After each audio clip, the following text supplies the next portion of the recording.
Welcome back to another technical deep dive here in the debug zone.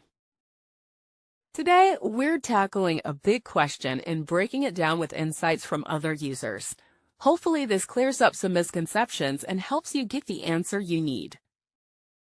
So buckle up, stay a little curious, and let's jump right in.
And that's a wrap.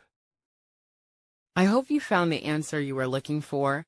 If you did, take a second to hit that subscribe button. It really helps out.